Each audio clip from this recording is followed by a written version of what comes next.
కూటమి ప్రభుత్వం ఏర్పడి సంవత్సరమైన సందర్భంగా సుపరిపాలన మొదలై ఏడాది, పీడ విరగడై ఏడాదైన సందర్భంగా ముఖ్యమంత్రి నారా చంద్రబాబు నాయుడు గారు, ఉప ముఖ్యమంత్రి కొణిదెల పవన్ కళ్యాణ్ గారి పిలుపు మేరకు, గురజాల శాసనసభ్యులు ఎరపతినేని శ్రీనివాసరావు గారి ఆదేశాల మేరకు పిడుగురాళ్లపట్నంలోని తెలుగుదేశం పార్టీ కార్యాలయం నుండి ఆంధ్రా బ్యాంక్ సెంటర్ వరకు తిరిగి తెలుగుదేశం పార్టీ కార్యాలయం వరకు భారీ జనసందోహంతో, బాణసంచా కాంతులతో, పిడుగురాళ్లపట్నంలో కూటమి పార్టీ జెండాలతో, యువత ఉత్సాహంతో, అక్కా చెల్లెమ్మలతో విజయోత్సవ ర్యాలీ చేయటం జరిగింది.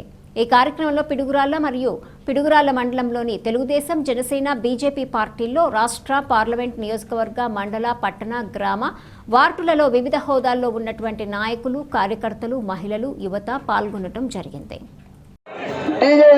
మహిళలందరూ ఉండాలి, మహిళల వెనుక పురుషులు ఉండాలి. ప్రతి ఒక్క నాయకుడు, ప్రతి ఒక్క కార్యకర్త శిక్షణ పాటించవలసిందిగా కోరుచున్నాను.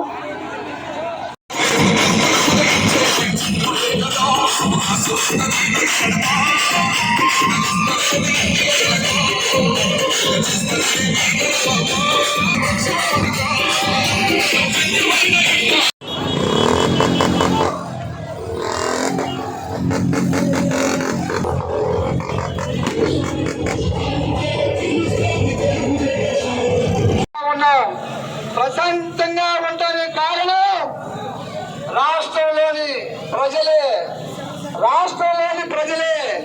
ప్రజలు ఒక్కళ్ళు, ప్రతి ఒక్కళ్ళు ఓటరు, ప్రతి ఒక్కరు